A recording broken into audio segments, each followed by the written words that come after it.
What's up, everybody? Wesley here. Today we are talking about this bad boy, the 56mm f1.2 R WR. What does that all mean? Flagship specs. You guys know that. That's the Fuji flag. It's flying high with the 56mm. So let's get into it. All right, guys, welcome back. I tried to go out and shoot, but it's 113 degrees right now in Phoenix. I started dying from radiation poisoning, so I had to come back inside and take some Rad-X. Fallout reference, if you've never seen that show or played the game, you need to. So I'm back inside, and we're gonna make some videos. I got a brand new microphone I'm filming with. I got a brand new tube light I'm filming with. I'm on the Nikon ZF, I almost said FE again. I'm on the Nikon ZF with a 40mm f2 SE lens. That's why I look so gorgeous. I don't know what it is between just people like me and Casey from Camera Conspiracies and Omar Gonzalez. We just love Nikon and Fuji, and I don't know why, but yeah, I do. So I'm so happy to have this Nikon lens. Oh, look at that. That's this right here. That's the shadow from my microphone that I just touched. It probably just made a lot of noise. All right, anyway, I digress. I love saying I digress, by the way. So the 56mm f1.2 R WR, it is probably the best lens that Fuji's ever made. I had the 50mm f1.0 at the time this lens was announced, and I quickly sold that lens, just like Reggie did. The 5010 is humongous, and the focus distance is so far away. And it's really clunky, a little bit clunky on the autofocus, and it's just a big camera, a big lens, and it makes the camera really hard to hold, especially the X-T5. I can hold the 56mm in the X-T5 one-handed, no problem. The 50mm, not so much, not so much. So this is something I could still hold. I feel the lens move back and forth. It's something I can still hold without issue compared to other camera lenses. I think the weight alone makes this one of the best upgrades you could possibly do, and 6mm of this difference in distance is not the end of the world. So I would say this is more like an 85, and the 50mm was a 75. So this is closer to the 85 in full frame equivalency. So I would say this is likely going to be better for someone who's used to the 85mm focal length. 75 is kind of a weird focal length. Again, I'm just rambling. It replaced the 56mm f1.2 R and the APD versions, which had a cult following due to their amazing portrait capabilities. Great background roll off, great bokeh or tona. I know Tony North probably hates that. I'm going to continue that nonsense, but Casey is funny, and I can't help it. So it's got good tona. Really and truly, adding that water resistance into the 56mm f1.2, that's all you needed to do for me, and I was sold.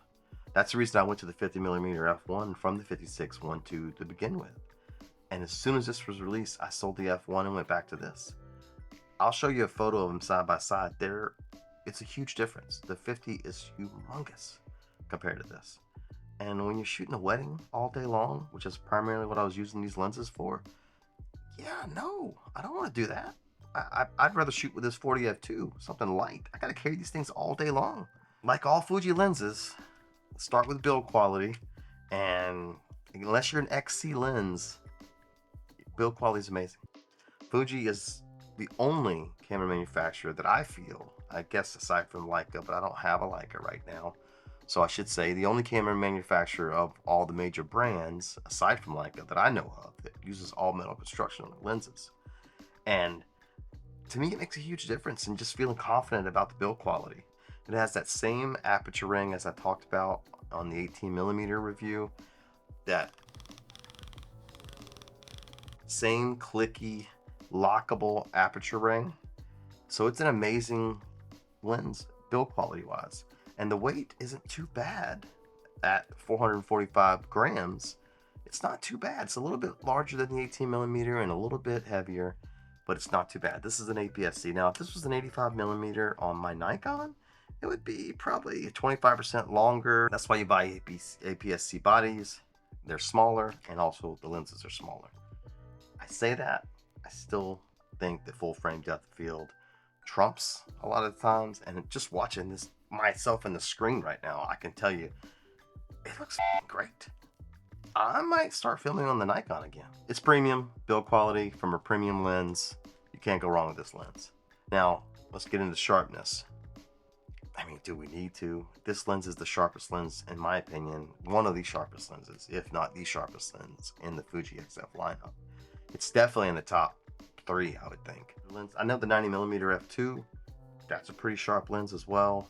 The 50f1's a really sharp lens, but for all intents and purposes, we're not pixel peeping here. I'm saying that this 50mm is one of the sharpest lenses in Fuji's lineup. And if you're looking to get into portraiture or wedding photography and you need that waist up, headshot, portraits, even like single person or couple pose photos, this 56mm is going to be a fantastic lens for you.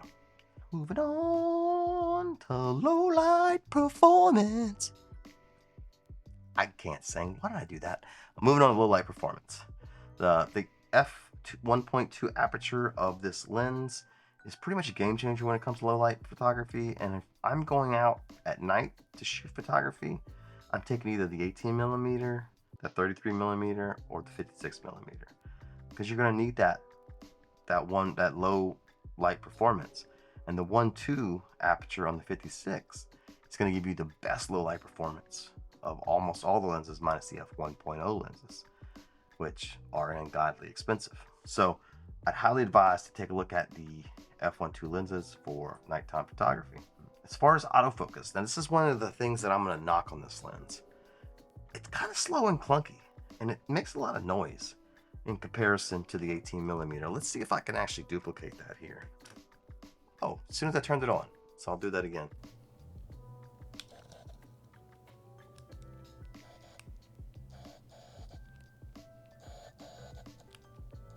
It's very loud. It's very loud, in my opinion. Now, it might not come loud through the microphone, but it's pretty loud, and it's moving up and down. You can feel it moving, and it's clunky. The reason why the autofocus is slow and clunky is because it doesn't have the linear motor that the 18mm has, for example. So let me have you hear what this sounds like when I boot it up. Yeah, you hear that? No, you don't hear anything. Let me focus. I'm focusing on all kinds of different things. No noise. Do it one more time. The tiniest bit of noises.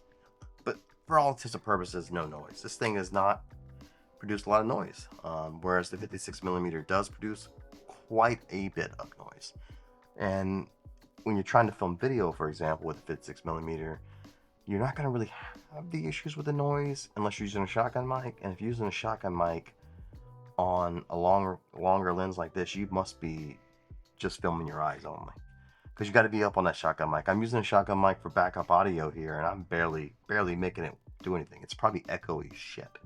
So you don't want to use this for video anyway. But if you did use this for video, it's noisy, and if you use an onboard mic or the shotgun mic, you're going to hear the focusing of the lens. I just know it. So I shot one of my YouTube videos with the 56mm with a clipped on mic, so there wasn't any audio issues with the autofocus. But if you want to see what it looks like in filming, take a look at that video. I will link it right here in the description, and you can check it out.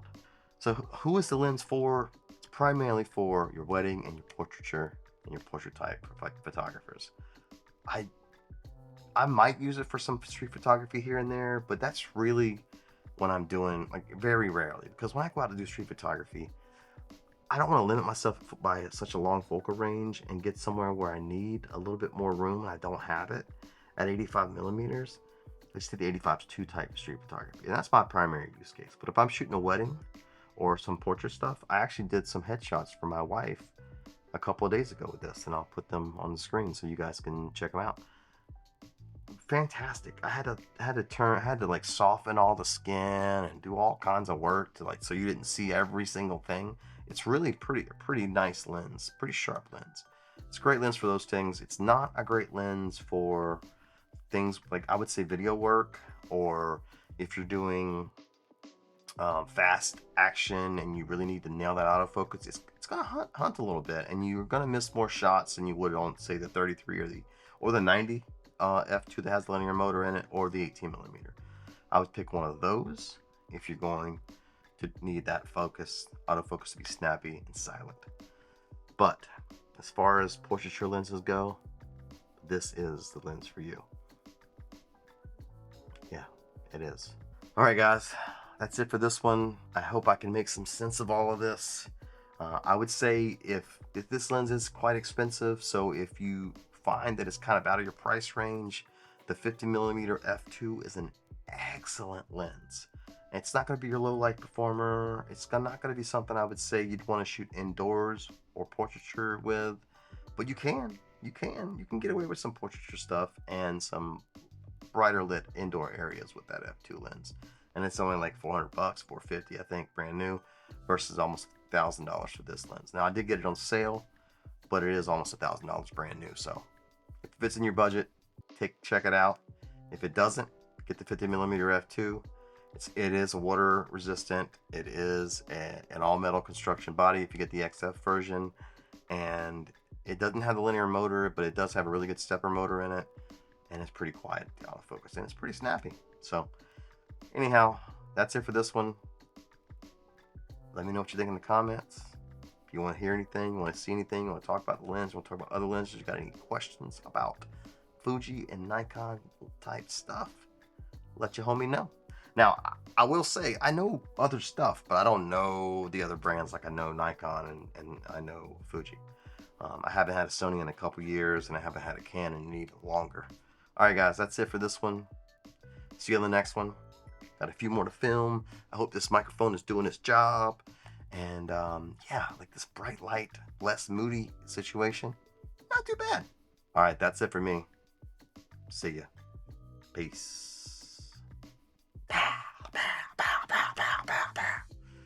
I'm not gonna get up and do all that. It's too much work. You get it. I'm out of here. Let's get it started. Yeah. Trying to knock out some videos today, so just know I'm doing it for you guys, working overtime. It has a linear motor. Let me just double check and make sure I'm not. No, it does not have a linear motor. That's the problem. Okay, hello everybody. Water resistant? No. Today, no. Fujifilm XF 50mm. Nope.